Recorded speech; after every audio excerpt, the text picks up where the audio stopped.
Salam jumpa kembali. Hari ini saya akan membahas mengenai sejarah pluralisme hukum di Indonesia. Kalau kita kelompokkan perkembangan pluralisme hukum di Indonesia, maka kita bisa membahasnya menjadi beberapa kelompok. Antara lain masa Algemene Bepalingen van Wetgeving atau AB, di mana pada masa itu warga negara atau penduduk dibagi dalam 4 golongan, yaitu golongan Eropa, golongan yang disamakan dengan golongan Eropa, golongan Bumi Putra, dan terakhir golongan yang disamakan dengan Bumi Putra. Siapakah mereka? Menurut Algemene Bepalingen tadi, bahwa golongan yang disamakan itu didasarkan pada agama, yaitu agama Nasrani, di mana di dalam aturannya menyebutkan bahwa golongan Eropa itu termasuk Bumi Putra yang beragama Nasrani. Nah, kemudian di dalam pasal 10 disimpangi dengan Bumi Putra yang beragama Kristen atau Nasrani tetap masuk golongan Bumi Putra. Orang dari bangsa yang sama dapat masuk pada golongan yang berbeda apabila berbeda agama. Ini menjadi rumit. Misalnya orang India yang Nasrani dengan yang Muslim akan berbeda penggolongannya. Berikutnya saya akan membahas masa Reglement atau RR. RR ini adalah merupakan peraturan dasar tata pemerintahan untuk daerah jajahan di Nusantara ini. Golongan kependudukannya sama, yaitu 4 golongan. Letak perbedaannya adalah disebutkan dengan tegas bahwa Bumi Putra yang beragama Kristen tetap sebagai golongan Bumi Putra. Orang Amerika, Afrika, Australia, atau Persia yang beragama Kristen masuk golongan yang disamakan dengan golongan Eropa, sedangkan orang asing lainnya, Tionghoa, Pakistan, India, dan lain-lain yang beragama Kristen, tidak diatur secara tegas. Hal ini menimbulkan penafsiran antara lain golongan yang disamakan dengan golongan Eropa karena faktor agama, dan golongan yang disamakan dengan golongan Bumi Putra. Kemudian pada pasal 109 RR memunculkan aturan baru, yaitu Indische Stadregeling. Berikutnya adalah hukum yang berlaku di masa Indische Stadregeling.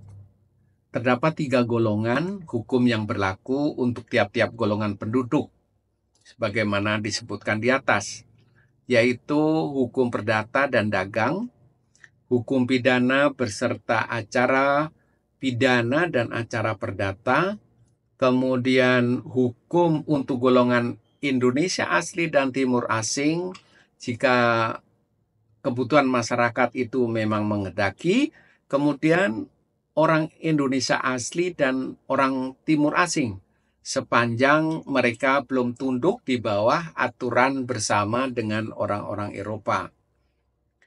Dari hal tersebut kemudian berkembang dan terakhir sesuai dengan Undang-Undang Dasar 1945, pasal 26 ayat 1 menyebutkan yang menjadi warga negara ialah orang-orang bangsa Indonesia asli dan orang-orang bangsa lain yang disahkan dengan undang-undang sebagai warga negara.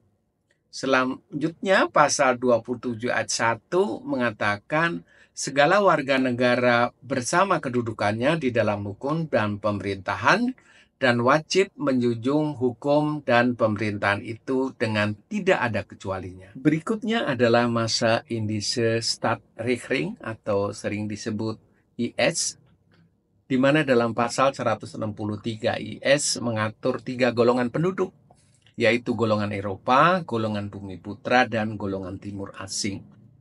Di dalam pasal 163 ayat 2 menggolongkan warga negara ke dalam 5 kriteria, yaitu kebangsaan, berasal dari Eropa, hukum keluarga, ajas keturunan, dan perjanjian. Golongan Eropa terdiri dari bangsa Belanda atau semua warga negara Belanda, bukan bahasa Belanda tetapi berasal dari Eropa, kemudian Jepang, berdasarkan perjanjian antara Jepang dan pemerintah Hindia Belanda, kemudian negara lain yang hukum keluarganya sama dengan hukum keluarga Belanda, dan keturunan dari kelompok yang disebutkan di atas berupa anak sah, anak yang diakui, anak yang disahkan, anak angkat. Kemudian golongan Bumi Putra itu diatur dalam 162 ayat 3 IS yang terdiri dari orang asli yang tidak pindah ke golongan penduduk lain. Sayangnya tidak ada definisi mengenai orang Indonesia asli, sehingga berkembang doktrin sebagaimana disampaikan oleh Profesor Supomo bahwa orang Indonesia asli adalah orang yang mempunyai leluhur atau nenek moyang bangsa yang mempunyai keturunan dari bangsa Indonesia, termasuk orang yang semula masuk golongan lain dan kemudian melebur diri ke dalam golongan Bumi Putra. Sejauh ini pasal yang masih mempergunakan penggolongan penduduk adalah pasal-pasal mengenai pelaksanaan tugas dan kewenangan Balai Harta Peninggalan. Sehingga solusi utama untuk menyegerakan dihapusnya pasal penggolongan penduduk yang dinilai diskriminatif dan merusak rajutan kebinekaan di tengah masyarakat adalah merevitalisasi BHP dengan membentuk undang-undang tersendiri mengenai tugas dan kewenangan BHP yang secara langsung nantinya dapat menghapus penggolongan-penggolongan penduduk sebagaimana diatur dalam pasal 163 dan pasal 131 IS, dan diharapkan ada wacana perevitalisasi BHP melalui pembentukan undang-undang BHP. Namun, hingga kini RUU BHP masih mandek di Prolegnas.